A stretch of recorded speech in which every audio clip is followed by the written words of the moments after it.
오늘 제목은 전부를 순금으로 만들라라고 나와 있어요.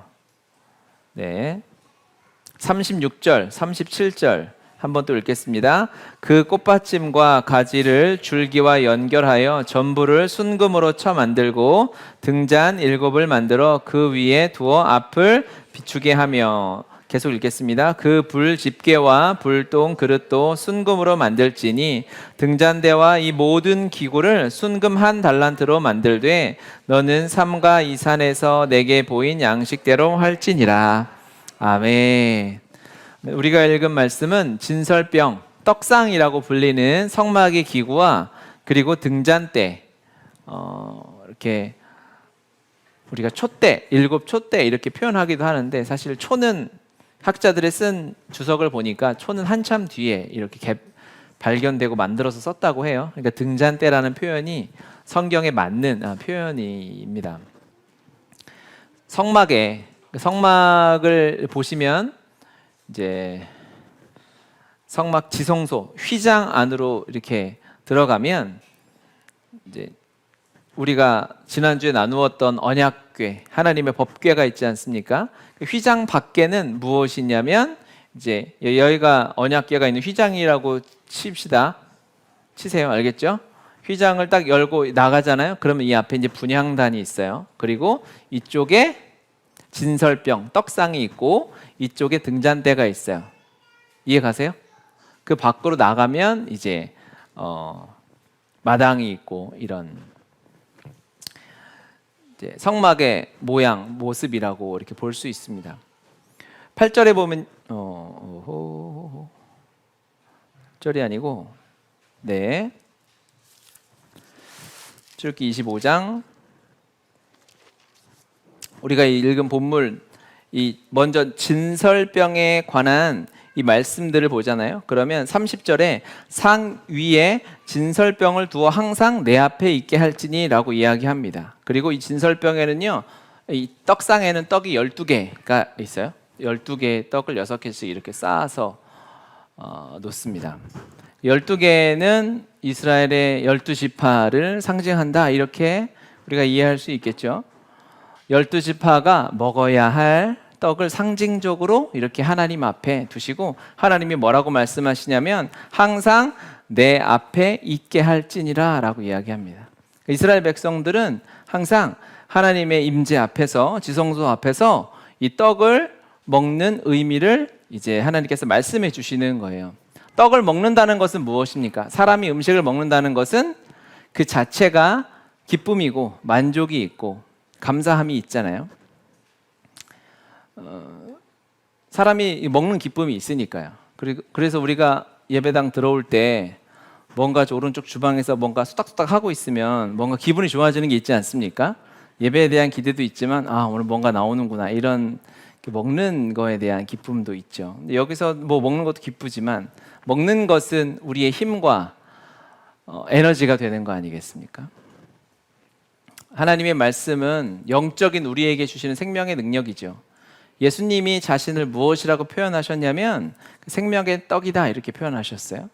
요한복음 6장 48절부터 읽어보면요, 내가 곧 생명의 떡이라. 너희 조상들은 광야에서 만나를 먹었어도 죽었거니와 이는 하늘에서 내려오는 떡이니 사람으로 하여금 먹고 죽지 아니하게 하는 것이니라. 아멘. 이 떡은 예수 그리스도를 우리가 묵상하고 상징할 수 있겠죠. 주님이 생명의 떡이다 라고 표현하셨을 때는 이 하나님의 성막 안에 있었던 이 진설병, 떡을 주님도 떠올리시고 말씀하시지 않으셨을까? 12지파 앞에 12개의 떡이 있었어요. 그들이 하나님 앞에서 먹고 살아나는 것입니다. 우리가 영적으로 살아갈 힘과 에너지는 어디에서 얻을 수 있냐면 하나님 앞에서 먹는 생명의 떡, 하나님 앞에서 우리에게 주시는 생명의 떡으로부터 우리가 힘을 얻고 능력을 얻고 살아갈 수 있는 시간이라는 것입니다. 여러분, 우리의 영적인 힘은, 우리가 이 세상을 살아가는 힘은 어디에서 나오느냐? 하나님 앞에서 영적인 떡을 먹는 것입니다. 예수 그리스도를 먹을 때에 우리가 힘이 나는 거예요. 우리는 그런 존재입니다. 하나님이 그렇게 정해 놓으신 거예요. 하나님이 의견을 묻지 않으셨어요.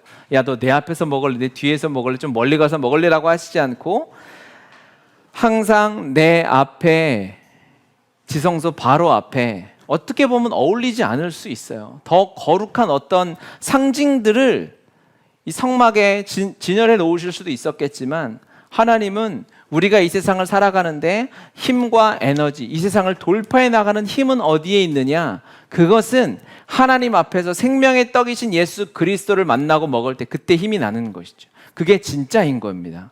그게 아닌 거는 가짜인 거예요. 요즘은 중독의 시대다, 카페인의 시대다, 취하는 시대다, 이렇게 또 부르더라고요. 그런 카페인이나 그런 것들은 우리가 뇌가 피곤하다고 느끼지 못하게 뇌를 속이는 거잖아요. 세상에 힘 나누게 하는 것들이 있죠. 내가 일을 하는데, 사업을 하는데 무언가 막 잘 풀려요, 잘 돼요, 사람들이 나를 인정해줘요. 이런 거는 카페인과 같은 거예요. 실제로는 나에게 에너지가 되지 않는데 나를 그냥 속여서 실제로 힘 나는 것처럼만 착각하게 만드는 거죠. 느헤미야 8장 10절 같이 한번 읽어볼까요? 느헤미야가 또 그들에게 이르기를 너희는 가서 살찐 것을 먹고 단 것을 마시되 준비하지 못한 자에게는 나누어 주라. 이날은 우리 주의 성일이니 근심하지 말라. 여호와로 인하여 기뻐하는 것이 너희의 힘이니라. 아멘. 아멘. 아멘. 하나님, 여호와 하나님을 기뻐하는 것이 우리의 힘입니다. 정말입니다, 여러분. 환경은 변하지 않아도요, 세상에 심지어 내가 하나님 앞에서 기도했던 것이 응답되지 않아도 여호와를 기뻐하는 것이, 하나님의 임재 앞에서 하나님이 주시는 떡을 먹는 것이 우리에게 힘이라는 것을 여러분 기억하시길 바랍니다. 어떻게 보면 하나님께서 이 진리를 우리에게 이미 허락하셨습니다. 선물로 주셨습니다. 아멘이죠. 그 힘이, 그 능력이, 이 세상을 돌파해 나갈 능력이 여호와를 기뻐하는 예배 안에, 우리 안에 있는 거예요. 하나님이 응답을 조금 늦게 해주시는 것은 그것을 돌파해 나아갈 힘과 에너지가 우리에게 있음을 확인시켜 주시는 시간일 수 있겠다라는 생각이 드는 거예요. 하나님이 왜 능력이 없어서 기도 제목을 안 들어주시겠어요? 하나님이 왜 돈이 없어서 우리에게 그것을 안 주시겠습니까? 해결할 능력이 없는 것이 아니라 이미 우리에게 주신 능력을 확인할 시간들이 필요한 거죠. 다윗이 범죄하고 하나님 앞에 나단이 지적했을 때, 네가 죄인이라고 지적했을 때, 그때 하나님 앞에 엎드려서 7일 동안 기도하면서 내 안에 있는 영적인 힘과 에너지를 그때 발견하게 되는 것이죠. 그리고 나서 아들이 실제로 자기의 기도하는 반대로 자식이 죽었을 때, 그때 하나님 앞에 다시 온전히 나올 수 있었던 것은 하나님이 이미 그 안에, 주님 안에서 7일을 예배하며 여호와를 예배하고 기뻐하는 것, 그때 다윗이 드렸던 기도, 주님이 구원의 감격이 내 안에서 떠나지 않게 해달라는 하나님 앞에 간절한 기도가 쌓이고 쌓여서 이 어려움들을 돌파할 수 있었던 것입니다. 여러분, 세상을 살아가는 것이 때로는 힘들고 어려울 때 있어요. 문제들이 닥쳐올 때 있습니다. 그때 우리가 그 어려움들을 이겨내고 그 언덕을 올라가고 그 고지를 점령할 수 있는 힘은 어디 있느냐? 하나님 앞에서 예수 그리스도 능력의 떡을 먹는 것입니다. 성령이 주시는 은혜의 떡을 먹는 것입니다. 하나님을 기뻐하는 것이 우리가 주님 안에 힘을 얻는 시간이라는 것을, 유일한 길이라는 것을 여러분 절대로 잊어서는 안 됩니다. 속아서는 안 되는 것이죠. 이 떡을요, 민수기에 보면은 하나님께서 안식일마다 새롭게 놓으라고 좀 말씀을 놨는데 말씀이 사라졌네. 민수기 8장에 보면 다시 이 말씀들이 나오는데요, 안식일마다 하나님 앞에 새로운 떡을 놓아야 했어요. 안식일이 되잖아요. 하나님 앞에 예배하고 모이는 시간이 되죠. 그러면 새로운 떡을 하나님이 임재 앞에 준비해 놓고 백성들이 그 떡을 먹으며 안식일마다 새롭게 시작할 수 있어요. 저는 새 떡이라는 단어에 너무 은혜가 됐어요. 하나님을 예배하는 그 시간이 또 새로운 출발인 거예요. 리셋이 되는 거예요. 리셋할 수 있는 것만큼 은혜는 없는 것 같아요. 우리가 쌓이고 쌓이면 답답하고 그게 언제 이것이 해결되나 어려울 수 있잖아요. 그런데 하나님의 은혜를 사모하는 우리에게 이 예배를 통해서 또 한 주간 살아갈 힘을, 에너지를, 영적인 능력을 우리에게 주시는 줄 믿습니다. 이 예배의 자리, 하나님 앞에서 안식하면서 예배하는 이 시간을 통해서 하나님이 우리에게 새로운 떡을 주시면서 한 주간을 승리할 수 있도록 인도하시는 줄 믿습니다. 아멘. 내가 써왔네요. 레위기 24장 8절. 시작. 안식일마다 이 떡을 여호와 앞에 항상 진설할지니 이는 이스라엘 자손을 위한 것이요 영원한 언약이니라. 아멘. 안식일마다 우리는 주님 앞에 새롭게 시작하는 거예요. 시작입니다. 도전하는 것입니다. 세상은 여전히 사단은 우리 힘들게 하고 어렵게 하고 우리 넘어뜨리려 하고 낙심하게 하겠지만 우리가 이 예배를 통해서 하나님 안에서 새로운 시작으로 나아가는 것입니다. 여러분, 한 주간을 시작하면서 우리가 이 예배를 통해서 하나님이 안식일 날 새로운 떡을 주실 때 우리의 마음 안에 이 세상을 이겨내겠구나, 이 한 주간도 믿음으로 돌파해내야 되겠구나라는 도전과 결단이 우리 안에 있어야 할 줄 믿습니다. 예배라는 것은, 새롭게 하신다는 것은 우리가 한 주간 어떻게 살아왔는지와 상관없이 하나님이 당신 앞으로 부르실 때에 그 은혜를 가지고 한 주간을 온전히 하나님 앞에 드리겠다는 믿음의 결단, 도전, 하나님 앞에 승리의 고백이 이 예배에 있어야 하는 것입니다. 하나님이 새로운 떡을 주셨어요. 새로운 은혜를 맛봅니다. 여러분, 지난 한 주간 힘들었다고, 한 달간 힘들었다고, 내가 살아온 시간들이 힘들었다고 이번 한 주간도 그렇게 똑같이 살아갈까요? 그 생각 자체가 이미 패배하는 거죠. 그게 아주 저주받은 생각인 것입니다. 이 예배는 하나님이 임재하시는 예배고 하나님이 새로운 떡을 주시는 이 시간인데, 이 떡을 먹고 우리가 다시 한번 한 주간 시작할 때에 하나님이 주신 특별한 은혜가 있을 줄 믿습니다. 어제 여러분 야구를 좋아하시는지 안 좋아하시겠죠? 그 프로야구 선수 중에 이대호라는 선수가 있어요. 야구를 안 좋아해도 그 사람 이름은 알아야 돼. 말 그대로 사람이 대자예요. 사이즈가 큰데 이제 롯데 자이언츠에서 17년을 뛰면서 한 팀에서 꾸준히 우리나라 국가대표로도 활동하고 참 어렵게 살았던 아버지가 3살 때 돌아가시고 할머니 손에 커서 야구 선수의 꿈을 꾸고 열심히 운동해서 이제 우리나라는 물론이요, 일본에서 미국에서 잘 하다가 이제 어제 은퇴식을 했어요. 그런데 이대호 선수의 좌우명이 있었다는 거예요. 가장 큰 실패는 시작해보지도 않고 포기하는 것이다. 저는 그 말이 너무 감동이 됐고 도전이 됐어요. 여러분, 우리가 한 주간을 시작하면서 하나님 앞에 꿈을 꿔야 합니다. 그리스도인의 실패는 예배하고 한 주간을 시작하는데 기대함이 없는 거예요. 소망이 없는 거예요. 하나님 앞에 도전함이 없는 거죠. 여러분, 이번 한 주간은 우리가 단 1시간도 1분도 하나님 앞에 넘어지지 않고 말씀의 은혜로 채워가는 작은 예수의 삶을 살겠다는 믿음의 기도와 담대한 도전이 우리 안에 있어야 할 줄 믿습니다. 주님은 그것을 다 준비해 놓으셨고 우리가 도전하며 시작할 때에 그 은혜를 누리게 될 줄 믿습니다. 아멘. 그렇게 기도합시다. 26장으로 넘어가면요, 뭐가 나오냐면 성막이라고 이제 작은 소제목이 붙어 있죠. 여러분의 성경에 보면 1절 읽어볼까요? 26장 1절. 너는 성막을 만들되 가늘게 꼰 배실과 청색, 자색, 홍색 실로 그룹을 정교하게 수놓은 10폭의 휘장을 만들지니, 이렇게 이야기합니다. 이제 입체잖아요. 성막은. 그렇죠. 그러니까 성막은 이제 덮어야 되는 거죠. 천으로 덮어야 되는데 천이 이제 4가지의 천으로 이렇게 성막을 덮습니다. 지성소와 이 성소 자체를 4가지의 천으로 덮어요. 성소를. 그것에 대해서 성막, 그러니까 이 전체 성막이 아니라 말 그대로 천을 설명하고 있는 게 26장부터 나오는 것입니다. 첫 번째 성막은 바로 이제 덮는 천은 방금 이야기한 것처럼 가늘게 꼰 배실과 청색, 자색, 홍색 실로 정교하게 천을 만들어서 첫 번째 이 성소를 덮게 되어져 있고요. 그 다음 7절을 읽어볼까요? 그 성막을 덮는 막 곧 휘장을 염소털로 만들되 라고 나오죠. 염소털. 두 번째는 염소털로 만든 큰 천을 가지고 이제 그 성막을 또 한 번 덮는 것입니다. 그리고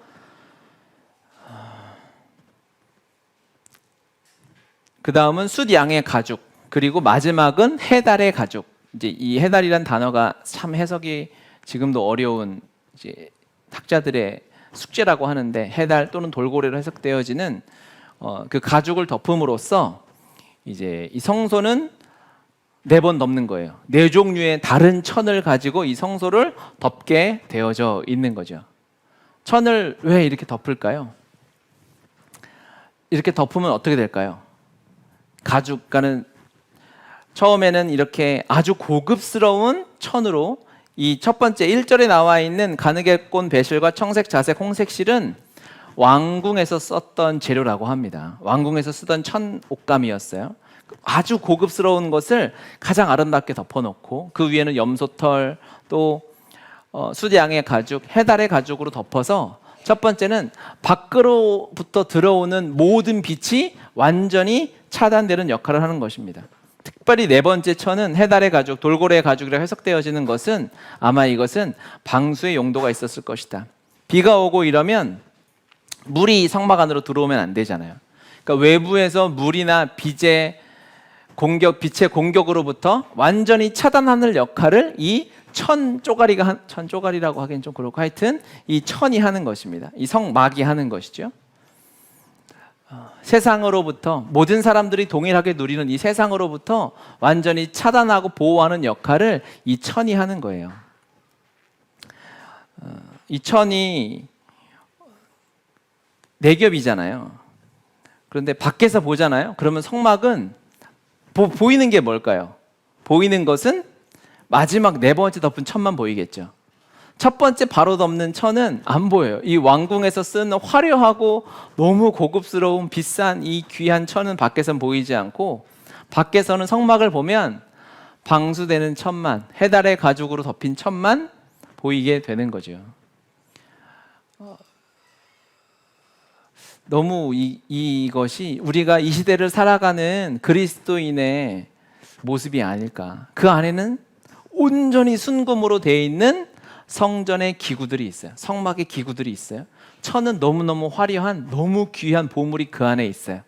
그런데 그것을 덮는 것은 전혀 밋밋한, 화려함을 다 포기하고 오히려 보호하기 위해서, 화려하고 찬란한 것들은 포기하고 은혜를 보호하기 위해서, 가장 진리를 보호하기 위해서 해달의 가죽으로만 덮어놓는 것이죠. 이 세상의 악한 공격으로부터, 세상의 가치관으로부터 성도를 보호하고 우리를 보호하기 위해선 화려함을 추구해서는 되지 않습니다. 화려한 것은 버리고 그저 헌신하고 희생해서 눈에 보이는 좋은 것들을 포기하고 우리가 장막이 되어줘야 되는 것이죠. 그랬을 때 그 안에 진리가 지켜질 수 있다는 것입니다. 교회가 그 은혜와 원리로 이어져 왔어요. 여러분, 먼저 믿음으로 살아가는 사랑하는 성도님들, 어른 세대는요, 저는 이 4번째, 우리가 해달의 가죽 같은 삶을 살아야 되겠구나. 보호해야죠. 믿음의 다음 세대를 믿음으로 우리가 천막이 돼서, 보호막이 돼서 보호해야 하는 것입니다. 그러려면 화려함과는 조금 거리가 있어야 돼요.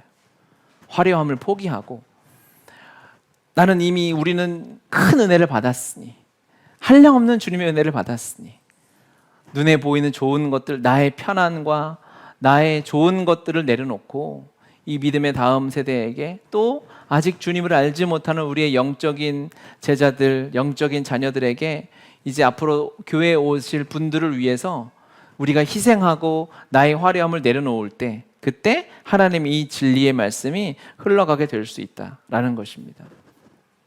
그래서 기도 제목을 적어봤어요. 주여, 제가 이 천막이 되길 원하나이다. 천 쪼가리가 되었으면 좋겠습니다. 이 세상이 교회 안에 얼마나 거짓 진리를 심어 놓습니까? 세상에 너무 돈이 최고다, 많이 가지면 좋다, 화려하고 인기 많으면 좋다라고 세상이 요구하고 외치지 않습니까? 그 세상의 잘못된 빚으로부터 그 악한 빚들이 들어오지 못하도록 완전히 차단하고 오직 은혜의 빚을 전수할 수 있도록 보호하는 자, 세상의 헛된 가치관을 온몸으로 막아 버티고 그 안에서 밝게 빛나는 진리 되신 그리스도께 집중할 수 있도록 헌신하길 원합니다 라는 기도 제목을 적어 보았어요. 여러분, 이 기도가 여러분의 기도가 되시길 바랍니다. 우리는 하나님의 진리를 맛보았지 않습니까? 그러면 아직 진리가 필요한 우리의 다음 세대에게, 주님을 알지 못하고 세상을 살아가는 그들에게 우리가 이 천조가리가 되어줘야 되는 것이죠. 우리가 온몸으로 막아줘야만 그들이 헷갈리지 않고, 다 막잖아요. 그러면 그 안에 어둡겠죠. 그 안에만 비출 수 있는 구별된 빛이 필요하겠죠. 그래서 이쪽에 진설병 상이 이쪽에 있고 이쪽에 등잔대를 놓는 것입니다. 이 빛은 똑같은 빛인 것 같아도 다른 빛이죠. 세상의 빛과는 구별된 진리이신 그리스도를 상징하는 성령의 빛을 상징하는 빛이 바로 이 성소 안에만 비추게 되는 것입니다. 민수기 8장 2절 같이 읽겠습니다.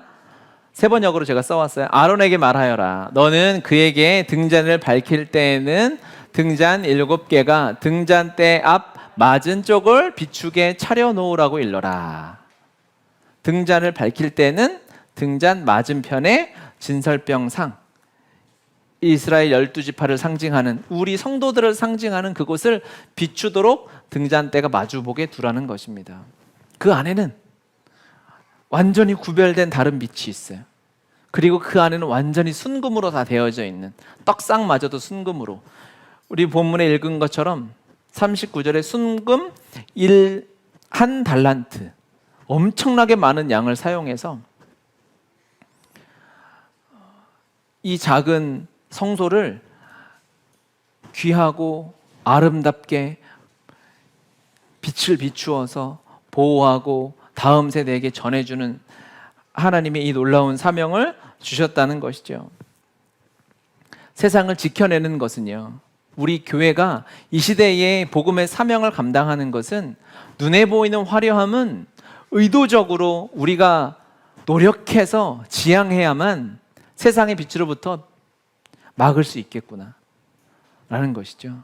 왜? 첫 번째 천은요, 아주 왕궁에서 쓰는 화려한 천이에요. 이 천이 아깝다고 그냥 이 천 막 자랑하고 싶은 거예요. 그래서 두 번째, 세 번째, 네 번째 천을 이렇게 약간 이 안에 커튼처럼 이런 천으로 하면 다 비치겠죠? 그러면 비가 다 새 들어오는 거예요. 세상의 빛이 그대로 다 들어오는 거예요. 등잔대 역할이 필요가 없어요. 아예 뭐 진리의 빛이 필요해. 세상에서 좋은 말, 위로해주는 말, 우리에게 힘이 되는 말이 너무 많은 거죠. 그거 다 치워버려야 되는 거예요. 우리는 오직 하나님의 말씀으로만 위로를 받고, 성령이 비춰주시는 능력의 말씀의 힘으로만, 거기서 능력의 말씀을, 힘을, 에너지를 얻어야 되는 것이죠. 여러분, 우리가 힘이 빠져 있을 때, 세상에서 낙심이 될 때 그 일을 기뻐하시길 바래요. 깨닫는 거지. 아, 그렇구나. 내가 힘이 없는 것을 보니까 내가 돈이 없어서가 아니라 지금 하나님의 말씀을 주목하지 않았구나. 등잔대의 빛이 내 마음에 비추지 않는구나라는 것을 깨달을 수 있지 않습니까? 예배도 안 드려, 말씀도 안 봐, 기도도 안 하는데 세상 너무 잘 살아. 이거 저주받은 인생인 거예요. 그렇죠? 영적으로 다운되어 있을 때 그것만 가지고 나를 자책하거나 손가락질하거나, 그거 대단히 교만한 일입니다. 주님의 말씀의 빛이 비추어지지 않으면 우리는 언제 어디서든 넘어지고 쓰러질 수 있어요. 그러니 세상으로부터 눈을 닫고 진리의 빛을 비추는 영적인 은혜를 누리셔야 하겠죠. 그 은혜를 누린 우리가 이제 사명자로 감당해야 할 것은 무엇이냐? 바로 세상의 빛을 완전히 차단하고, 여러분, 하나님의 이 진리는 세상과 섞이지 않습니다. 교집합이 없어요. 말씀을 보면 볼수록, 세상을 살아가는 방법을 연구하고 묵상할수록, 다음 세대를 키울수록, 학교를 해볼수록 겹치는 부분이 별로 없다는 거예요. 하나님의 길과 세상의 길은 달라요. 화려함을 완전히 포기하고 의도적으로 배제하고 우리가 노력해서 스스로 화려하지 않으려고 노력해야 하는 거예요. 할렐루야. 아멘. 우리가 하나님이 은혜를 주시고 재정을 주시고 사람을 보내주시면 화려해질 수 있는 기회들이 생겨요. 그러면 우리가 모여서 회의를 해야 돼요. 어떻게 하면 사람을 더 많이 모을까? 어떻게 하면 돈을 많이 모아서 건물을 짓고 이걸 해나갈, 그게 아니라 하나님이 복을 주시는데 어떻게 하면 이 화려함을 가리고 진리의 빛으로 세상과 구별된 삶을 살아낼까? 이 성막을 덮는 이 네 가지 천은요, 특별할 건 없지만 구별된 천이었어요. 하나님 앞에 구별된 삶을 구별된 모습으로 우리가 세상의 빛을 차단하고 세상의 가치관으로부터 떠나서 하나님의 은혜의 빛을 누려야 될 줄 믿습니다. 그 안에는 밝게 빛나는 7 등잔의 빛이 성소를 가득히 비추고 있었고요. 그런데 그것에 이제 순금들이 그 안에 지성소에 하나님의 언약의 말씀의 임재가 가득히 임해 있는 것이죠. 성막을 보십시오. 겉에서 보면은 해달의 짐승의 가죽으로 별로 화려할 것이 없이 축축한 아마 회색 빛깔이었을 거예요. 그런데 안에 들어가면 찬란한 하나님의 임재가 있죠. 말할 수 없는 주님의 영광의 임재가 성막 안에 가득히 있는 것입니다. 이게 그리스도인의 삶이라 믿습니다. 아멘. 그래서 우리 안에는 하나님의 놀라운 진리의 승리의 말씀이 있어요. 능력의 말씀이 있어요. 예수 그리스도가 있어요. 바울이 이것을 이렇게 표현했죠. 고린도후서 4장 7절에 우리가 이 보배를 질그릇에 가졌으니 이는 심히 큰 능력은 하나님께 있고 우리에게 있지 아니함을 알게 하려 함이라. 아멘. 아멘. 이 보배, 예수 그리스도, 이 진리의 빛이 우리 안에 있어요. 그런데 이 보배를 담기에는 우리가 질그릇 같은 거예요. 그냥 질그릇 뭔지 아시죠? 그냥 흙으로 만든 별로 보잘것없는 도자기처럼 굽지도 못한 것 같은 그런 모양이 없는 볼품이 없는 그런 그릇인 거예요. 그런데 우리 안에 보배가 있어요. 찬란하게 빛나는 너무 보석 같은 것이 있어요. 보배를 질그릇에 가졌다. 그러니까 우리는요, 보배 담은 질그릇이에요. 아멘이죠. 아멘이에요. 그렇죠? 그러면 여러분, 우리 모두를 우리가 이 보배를 질그릇에 가졌다라고 바울이 표현했고 우리가 다 아멘 하잖아요. 주님에 비하면 우리가 너무 질그릇 같아요. 뭐 보잘것이 없어요. 그렇죠? 구겨져 있고 질그릇은 누가 살짝 누르면 그냥 쏙 들어가요. 그래서 상처받는 게 뭡니까? 그냥 지나가는 사람이 툭 누르면 툭 들어가 있는 거야. 우리가 제가 왜 날? 그리고 어느 순간 내가 잘 펴놓으면 또 누가 툭 치고 바람 불어 또 쑥 들어가고 누가 뭐라고 하면 상처받고 눈물 흘리고 불안한 것 같은 완성되어져 있지 않은 불완전한 인생이 우리죠. 그런데 거기에 함정이 있어요. 보배 담은 질그릇이 있으면요, 여러분 아무도 질그릇에 집중하지 않아요. 보배를 보죠. 보배가 너무너무 귀하니까, 너무너무 멋지고 귀하기 때문에 보배에 집중합니다. 보배를 바라봅니다. 그러면요, 보배가 얼마나 소중하고 이 진리가 얼마나 귀한지, 이 예수 그리스도가 우리에게 얼마나 큰 능력이고 생명인지를 우리가 바라보고 묵상하고 집중하다 보면 이 질그릇도 나중에는 귀하고 자랑스러워지는 거예요. 질그릇 같은 우리 인생을 살아가는 사랑하는 형제자매 여러분, 우리는 보배에 집중해야 합니다. 우리 안에 담겨져 있는 예수 그리스도, 우리가 보배를 가지고 있어요. 진리를 가지고 있어요. 그러면 이 진리와 보배가 너무너무 기쁘고 감사한 것이죠. 너무너무 행복한 것이죠. 그런데 이 질그릇, 보배는 다 완성되어져 있으니까 그 보배에 합당하게 질그릇을 꾸며봤자 그거는 의미가 없는 것이에요. 보배 담은 질그릇이라는 것은 질그릇을 아름답게 꾸미라는 것이 아니라 보배에 집중하라는 것입니다. 보배를 계속해서 주목하고 바라보라는 것이죠. 그것이 우리 안에 담겨져 있고 그 능력이 이미 우리에게 하나님의 선물로 허락되어져 있으니 그 보배를 바라보고 살아갈 때 우리의 삶에 하나님의 큰 은혜와 능력이 임하게 될 줄 믿습니다. 이 말씀을 정리하면서 이 찬양이 생각이 났어요. 약할 때 강함 되시네. 우리는 약하고 부족하고 어리석은 존재이지만 그 안에 무엇이 담겨져 있냐? 예수 어린 양, 존귀한 이름. 예수 어린 양, 존귀한 이름이 우리의 이 질그릇 같은 삶에 담겨져 있습니다. 여러분, 보배가 있는데 질그릇에 주목하는 건 어리석은 일이에요.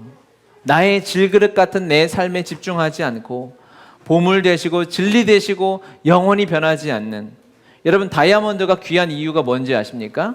시간이 가도 변하지 않는 거예요.